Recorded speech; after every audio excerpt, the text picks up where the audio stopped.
महाराष्ट्राच्या विधानसभेचा निकाल लागला. निकाल महाराष्ट्रातल्या जनतेने एकतर्फी दिला. कधी महाराष्ट्राच्या इतिहासामध्ये इतक्या एकतर्फी निकाल लागलेला नव्हता. जास्तीत जास्त 222 जागा एकेकाळी काँग्रेसचं प्रभुत्व असताना आलेल्या होत्या, परंतु ते पण विक्रम त्या ठिकाणी मोडला गेला. त्याबद्दल मी आपल्यामार्फत मी तर मानलेलेच आहे पहिले, परंतु महाराष्ट्रातल्या तमाम मतदारांना, महायुतीच्या कार्यकर्त्यांना, सर्व सहकाऱ्यांना मनापासून धन्यवाद देतो, मनापासून आभार मानतो, कृतज्ञता व्यक्त करतो. परंतु आमच्यावर जबाबदारी वाढलेली आहे. आज आपण सगळ्यांनी पाहिलं असेल की आज एकनाथराव शिंदे साहेबांनी पण प्रेस घेतली आणि त्याच्यानंतर बावनकुळे साहेबांची प्रेस झाली. ती काही मला ऐकायला मिळाली नाही, कारण मी त्यावेळेस आपल्या इकडे यायला निघालेलो होतो संभाजीनगरला. पण एकंदरीतच उद्या आम्ही तिघही जण दिल्लीला जाणार आहोत. दिल्लीला गेल्यानंतर आमचं पुढचं सगळं बाकीची चर्चा त्या ठिकाणी होईल आणि त्याच्यानंतर नवीन मुख्यमंत्री, 2 उपमुख्यमंत्री, सरकार ते अस्तित्वात त्या ठिकाणी येईल. पण एक म्हणजे लगेचच नागपूरचं अधिवेशन आहे, पुरवणी मागण्या मंजूर करून घ्याव्या लागतील, अशा फार कामाचा लगेचच प्रेशर हे राहणार आहे. पण आम्ही बहुतेक जण अनुभव असल्यामुळं त्याच्यामध्ये इतकी काही अडचण येईल असं मला वाटत नाही आणि चांगल्या पद्धतीनं राज्याचा सर्वांगीण विकास करण्याचा प्रयत्न, समाजातल्या सर्व घटकाला बरोबर नेण्याचा प्रयत्न आणि केंद्र सरकारचा मोठ्या प्रमाणावर निधी देखील आणण्याचा प्रयत्न हा आम्हा लोकांच्याकडून होईल. उद्या गेल्यानंतर लोकसभेचं अधिवेशन सुरू असल्यामुळं मी तिथं प्रमुखांना पण भेटण्याचा प्रयत्न करणार आहे आणि या सगळ्या संदर्भातली चर्चा होऊन अतिशय खेळीमेळीच्या वातावरणामध्ये महायुतीचं सरकार, त्या सरकारमधले मुख्यमंत्री, 2 उपमुख्यमंत्री आणि मंत्रिमंडळ अशा उद्याच्या सगळ्या चर्चेच्या नंतर त्याला अंतिम स्वरूप येईल. एकनाथ शिंदेंनी आज पत्रकार परिषदेमध्ये बोलताना भाजपचा जो कोणी मुख्यमंत्री पदाचा चेहरा असेल त्याला माझा पाठिंबा असेल असं त्यांनी स्पष्ट केलेलं आहे. त्याबद्दल तुमची भूमिका काय? मी आता काय कठीण आहे, तुम्ही पत्रकार मित्रांना तुमचे हातच जोडले पाहिजे. मी तुम्हाला पुन्हा सांगतोय की उद्याच्याला आमची मीटिंग आहे. त्या मीटिंगमध्ये जे काही ठरेल ते खेळीमेळीच्या वातावरणामध्ये ठरेल आणि त्याला सगळ्यांची मान्यता असेल, काही प्रॉब्लेम नाही. एकनाथ शिंदेनी उपमुख्यमंत्री म्हणून नाही, एक मिनिट.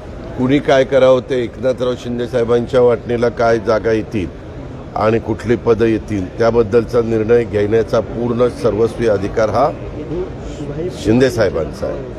आमच्या बाजूला येतील तो आम्हा लोकांना आहे. त्यांच्याबद्दल मी कसं सांगू शकतो? तुमचं मुख्यमंत्री म्हणून जास्त नाव चर्चेत आहे तुमच्या कार्यकर्त्यांना? नाही, कार्यकर्त्यांना काही जरी वाटत असलं तरी शेवटी प्रत्येकाची संख्या किती आली, कुणाचे किती लोक निवडून आलेत याबद्दल पण पाहिलं जातं. मागच्या 2.5 वर्षापूर्वीची गोष्ट वेगळी होती. आताची कशाबद्दल? ते तुम्ही जे एजन्सी दिली होती त्याबद्दल जे त्यांनी ट्विट केलं, तुमच्या मुलांनी पण आता ट्विट केलं आहे की त्यांचं जे मत आहे ते मला त्याबद्दल नो कॉमेंट्स. काय ते तुम्ही ना एवढं राज्याचं महत्त्वाचं सरकारचं आता उद्या 13-13.5 कोटी जनतेचा कारभार कोणाकडे द्यायचा आहे आणि नको त्या गोष्टीला का तुम्ही महत्त्व देता? त्याला फार महत्त्व द्यायचं कारण नाही. ईव्हीएम बद्दल राज ठाकरे किंवा मनसेकडून सुद्धा प्रश्नचिन्ह उपस्थित केला जातो. तुम्ही आपण सगळेजण न्यायव्यवस्थेला महत्त्व देतो ना. संविधान कालच आपण सगळ्यांनी संविधानाचा बद्दल संविधान वाचन केलेलं आहे. संविधानाच्या पुढे आपण सगळे नतमस्तक झालेलो आहे. संविधानाचा सगळ्यांना अभिमान आहे, आदर आहे. स्वतः सुप्रीम कोर्टाने काल काय सांगितलं ऐकलं नाही? आपण ऐकलं की नाही ऐकलं? सुप्रीम कोर्ट असं म्हणालं की प्रत्येक वेळेस निवडणुकीमध्ये ज्यांचा पराभव होतो तो पराभव ईव्हीएमच्या माथी मारला जातो आणि यश आलं की मग ईव्हीएम चांगलं. आता मागे पण आमच्या लोकसभेच्या निवडणुकीच्या निमित्तानं महाराष्ट्रात महायुतीचा अतिशय खराब परफॉर्मन्स पण पाहिला परंतु आम्ही त्याला EVMचा दोष दिलेला नाही. EVM काय आज नाही, वर्षानुवर्ष EVM चाललेलं आहे. काय असतं, आपल्या स्वतःच्या कार्यकर्त्यांचं मॉरल वाढवण्याच्या करता पराभूत उमेदवारांना काहीतरी आपले नेते, आपले वरिष्ठ करतायत हे दाखवण्याचा हा केविलवाणा प्रयत्न आहे. आणि मग कुठनंही काही काढायचं. आता पश्चिम बंगाल तिथं EVM चांगलं, त्याचा निकाल लागला. पंजाबचा निकाल लागला, दिल्लीचा निकाल लागला, कर्नाटकचा निकाल लागला, केरळचा निकाल लागला, तेलंगणाचा निकाल लागला. तेव्हा EVM फार सुंदर, एकदम फर्स्ट क्लास. आणि निकाल जर विरोधी गेला, इव्हन जम्मू काश्मीरचा पण निकाल मध्ये लागला, आपण पाहिला असेल, त्यावेळेस EVM चांगलं. आणि निकाल उलटा गेला की EVMचं तुम्हाला आठवत असेल 2014ला पण पंतप्रधान नरेंद्र मोदी साहेबांची लाट आलेली होती. त्या लाटेत पण सगळ्यांनी EVMला दोष दिला. त्यानंतर 2019च्या निवडणुका झाल्या, त्यावेळेस कमी अधिक प्रमाणामध्ये बोलले. परंतु आता 2024च्या निवडणुकीमध्ये बऱ्यापैकी जागा विरोधकांच्या आल्या, त्यावेळेस EVMच्या बद्दल कोणी वक्तव्य केलं नाही. हे बरोबर नाही. शेवटी हे काही एका दिवसात घडत नसतं. EVMचं मशीनच्या बद्दल कुठल्याही प्रकारचे जगातल्या कुठल्या देशांचे दाखले द्यायचे. पुतीननी असं केलं, रशियाने तसं केलं. अरे त्यांचं किंवा अमेरिकेत EVM वापरलं जात नाही. अमेरिकेतमध्ये बॅलेट पेपर वापरला जातो. परंतु ट्रम्प मागं गेल्या 4 वर्षापूर्वी पडले, पराभूत झाले, ह्यावेळेस निवडून आले. अशा गोष्टी चालतात. शेवटी जनतेच्या, लोकशाही आहे, जनतेच्या मनामध्ये जे काही असतं ते जनता जनार्दन ठरवत असतं. यावरून आता राज ठाकरे असतील, शरद पवार असतील, हे रस्त्यावर आम्हाला जनआंदोलन त्याच्यामध्ये कुणी कसलंही आंदोलन केलं तर सर्वोच्च आहे. एक तर इलेक्शन कमिशननी सांगितलं की आमचा पूर्ण त्याच्यावर विश्वास आहे. दुसरी गोष्ट, आपण सुप्रीम कोर्टाला ते देतील तो निर्णय अंतिम मानतो. त्यांनी सांगितलं की हे बरोबर आहे. बाकीच्या ह्याला मी तुम्हाला काय सांगतो, ह्या लोकांचे दारुण पराभव झालेले आहेत. आणि मग ते दारुण पराभव झाले असताना कसं सांगायचं की आपला दारुण पराभव झाला म्हणून कुणाच्या तरी माथी ते मारायचं. ह्या EVMमुळं आमचा फार चांगला रिझल्ट लागला असता, पण EVMनी आम्हाला हे केलं. EVMमुळं आमची ही वेळ आमच्यावर आली असं काहीतरी सांगायचं. आणि आपल्या जवळच्या कार्यकर्त्यांना थोडंसं नाही आपले लीडर आपल्याकरता काहीतरी भांडतायत असा केविलवाणा प्रयत्न करायचा. ठीक आहे, तो त्यांचा अधिकार आहे, त्यांनी काय करावं काय नाही. पण बहुतेकांचा EVMवर विश्वास आहे. आणि सुप्रीम कोर्टाने पण काल ऐकवलं. राज्याचा कारभारी उद्या ठरेल आणि शपथविधी परवा होऊ शकतो.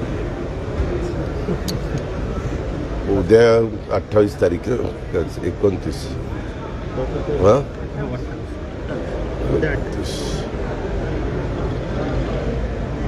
मंथ एंडपर्यंत 30 तारखेपर्यंत व्हायला पाहिजे. 30 किंवा 1 असं वेळ होईल. 30 किंवा 1. शरद पवार रोहित पवारांचा प्रश्न विचारतो. रोहित पवार म्हणाले की आत्ताच अजितदादांना मुख्यमंत्री करा, नंतर संधी मिळणार नाही. माझ्या त्यांना शुभेच्छा. बाकीच्यांनी फुकटचा सल्ला द्यायचं काही कारण नाही. आम्ही आणि आमचा पक्ष, आमचे सगळे कार्यकर्ते, सगळे आमदार, सगळे अध्यक्ष, सगळे आमचे खंबीर आहेत. ज्यांनी त्याने आता आपलं बघावं. शरद पवार गटातले काही आमदार तुमच्या संपर्कात आहे? अरे बाबा, अजून 3 दिवस झाले, अजून कशातच काही नाही. लगेचच काही पण बातम्या पसरवण्याचा प्रयत्न दुर्दैवाने केला जातो. माझ्या संपर्कात कोणी नाही. आम्ही पहिल्यांदा निवडून आलेल्या आमदारांची बैठक घेतलेली होती. त्याच्यात काही आमचे थोडे बहुत पराभूत झाले, त्यांनाही बोलवलेलं होतं. त्यांच्याही काय म्हणणं आहे तेही जाणून घेतलं.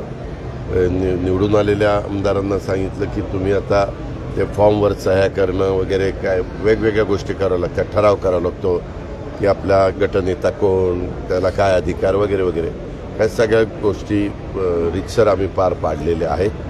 आणि बाकीच्या संदर्भात त्यांना सांगितलं की आता तुम्ही जावा आपापल्या मतदारसंघात आणि जनतेचे आभार माना, मतदारांचे आभार माना. राज ठाकरे आणि उद्धव ठाकरे एकत्र येण्याची चर्चा सुरू आहे. त्या पार्श्वभूमीवर हे आपल्याला माहिती आहे किती वर्ष म्हणजे ते वेगळे झाल्यापासून अशी चर्चामध्ये ज्यावेळेस कुठल्या बातम्या नसतात त्यावेळेस अशा काहीतरी बातम्या सोडल्या जातात. अशी एक चर्चा आहे की नाही, आम्ही आमचं काम करतोय. आम्ही महायुतीमध्ये समाधानी आहोत. आम्ही घेतलेला निर्णय आम्हाला योग्य वाटतो आणि आम्ही पुढं जातोय आणि राज्याचं हित कसं आपल्याला चांगल्यातलं चांगलं सांभाळता येईल आणि विकास करता येईल याकरता आमचा प्रयत्न चालू आहे. धन्यवाद.